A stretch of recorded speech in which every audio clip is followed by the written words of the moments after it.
Fala, meus queridos, saudação de paz, tudo bem com vocês? Eu espero que sim. Eu estou bem, graças ao Eterno.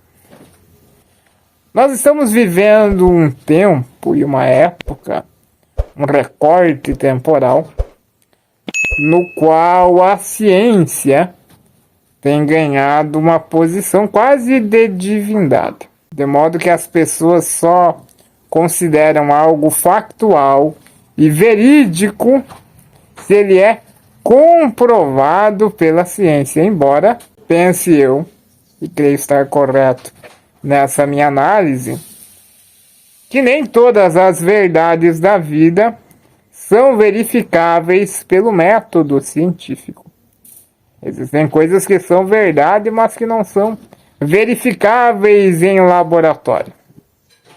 Porque a verdade da vida, a realidade que vivemos e experienciamos, é muito maior do que aquilo que pode ser comprovado e verificado pelo método científico. Tendo isso em mente, é importante também estabelecer um rápido parêntese aqui. Daniel, capítulo 12, versículo 4, diz que a ciência se multiplicaria.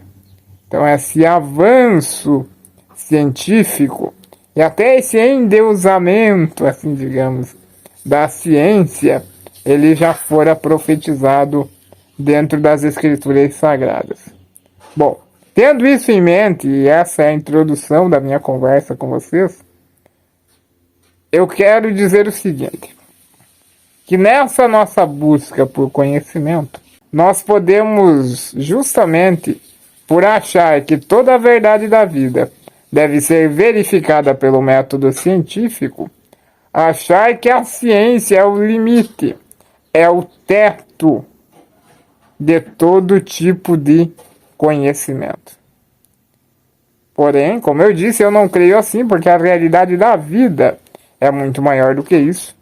Mas mais do que isso, existe um conhecimento que não é comprovado.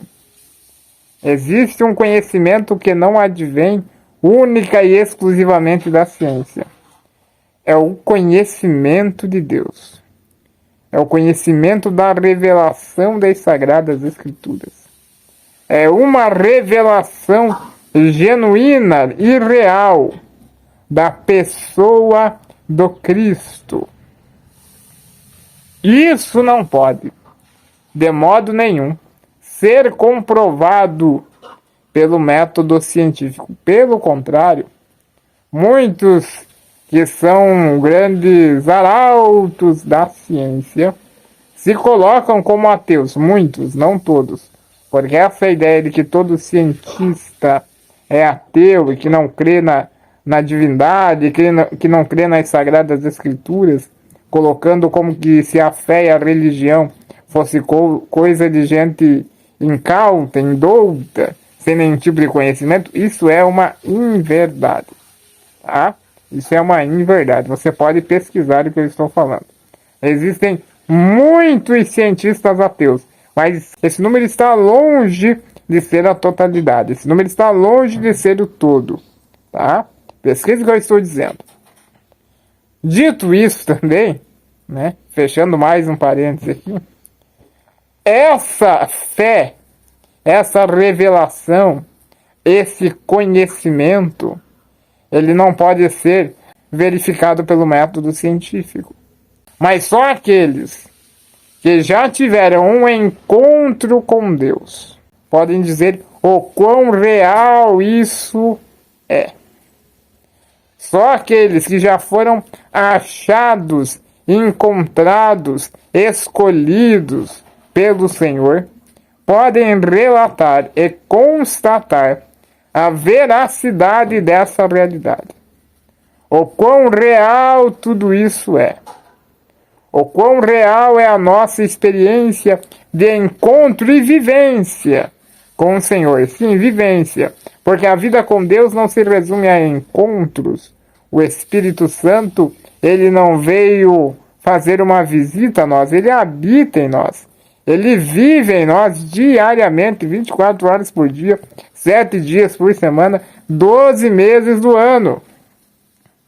Então é mais que uma experiência, é uma vivência, é uma amizade, é uma comunhão, é uma intimidade.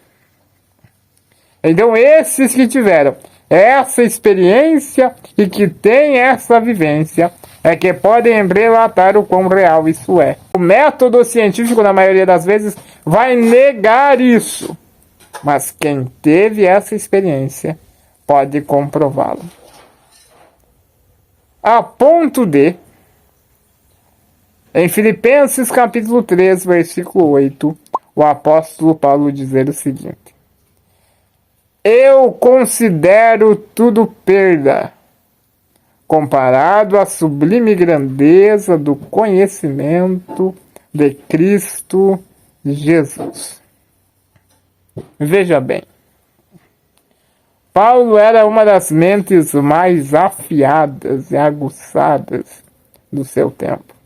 Se Paulo não tivesse se convertido ao cristianismo, Paulo estaria na prateleira dos maiores pensadores de todos os tempos. Não há dúvidas disso. Porém, ele olha para todas essas formações, para todo esse zelo que ele tinha com a sua religião, né? Porque ele fala isso no texto, referente ao zelo perseguidor da igreja, porque ele olhava a igreja como seita, e por ter zelo pela sua religião, pela sua fé, pelo seu Deus, ele perseguia a igreja até ter um encontro com o Senhor. Mas ele olha para tudo isso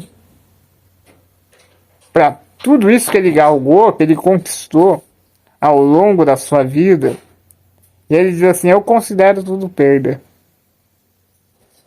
Eu considero tudo perda. Mas por que, Paulo? O que você ganhou em troca? O que você ganhou de tão sublime ao ponto de olhar para tudo que você galgou e conquistou até aqui e olhar e dizer: não, isso aqui é tudo perda? O que você ganhou de tão sublime, Paulo? E Paulo diz: tudo isso é perda comparado à grandeza do conhecimento de Cristo Jesus.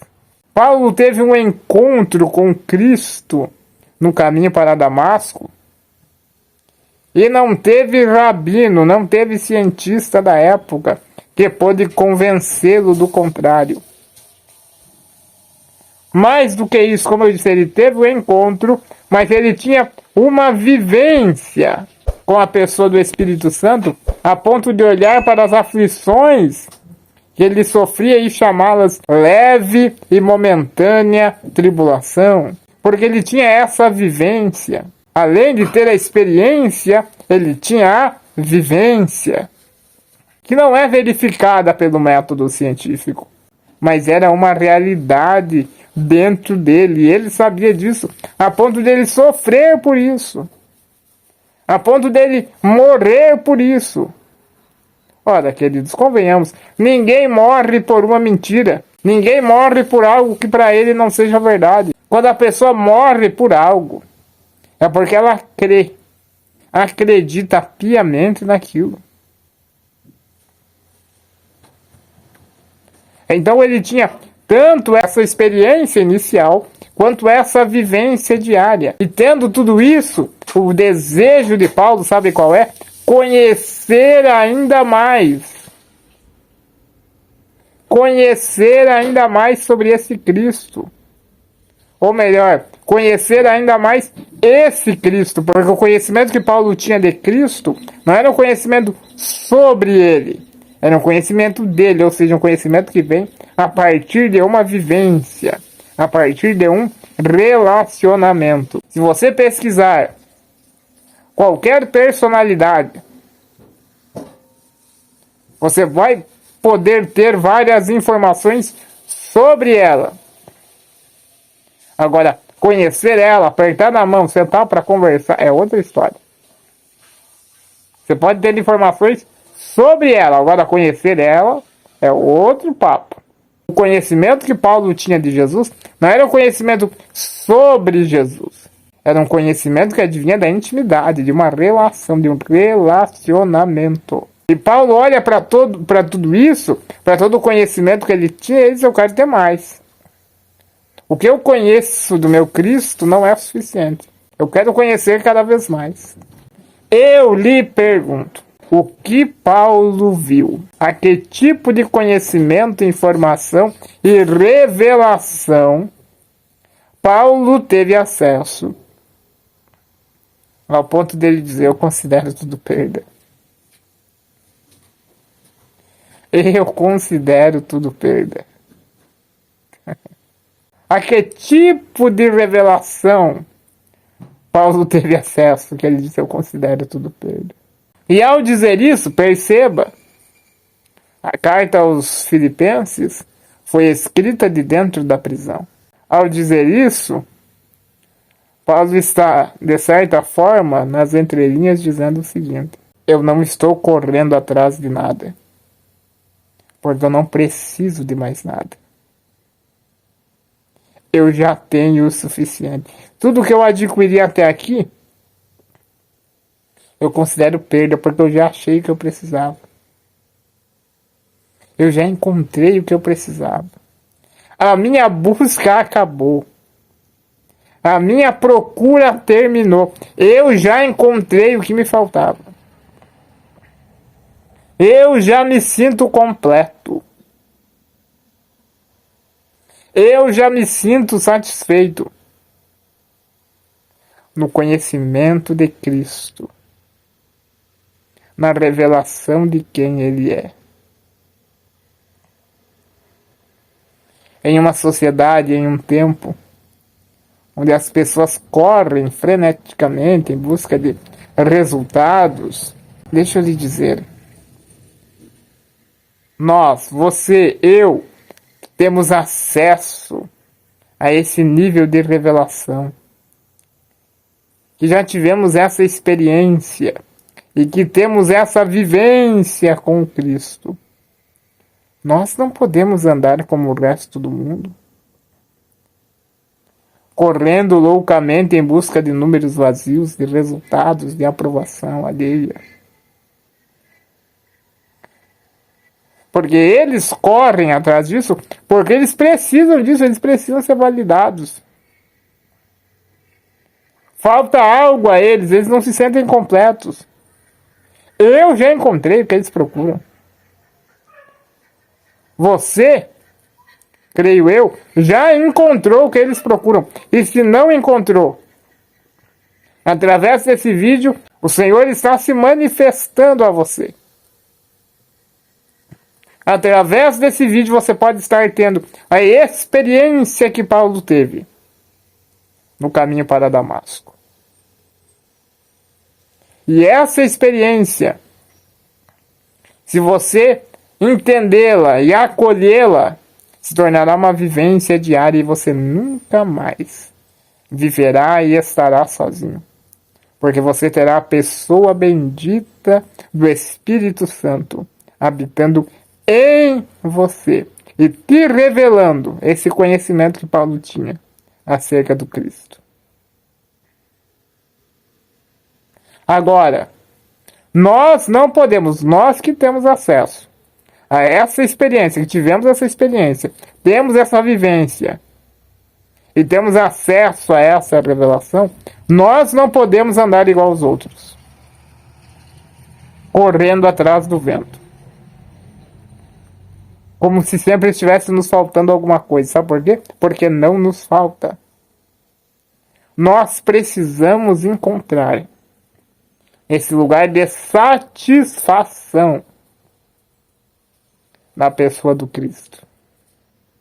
Esse lugar de deleite em sua presença. Nós precisamos encontrar esse lugar de deleite em sua presença. Nós precisamos parar de nos deleitar em qualquer coisa que não seja o Cristo. Há um deleite, há um prazer, há uma alegria que só o conhecimento de quem é Cristo, só a revelação do Cristo pode nos dar. Por isso, deixa eu lhe dizer, se você acha que o conhecimento científico que você tem que é suficiente. Espere até você ter uma experiência com Cristo. Você vai ver que tudo o que você conhece é como nada. E você, enfim, encontrará satisfação, porque você encontrou aquilo que você procurava. Tá bom, queridos? Essa foi a nossa conversa de hoje. Eu espero de verdade que ela tenha te abençoado e te edificado de alguma forma. Obrigado a você que chegou até aqui. Até o próximo vídeo. Tamo junto sempre, pelo Rei e pelo Reino.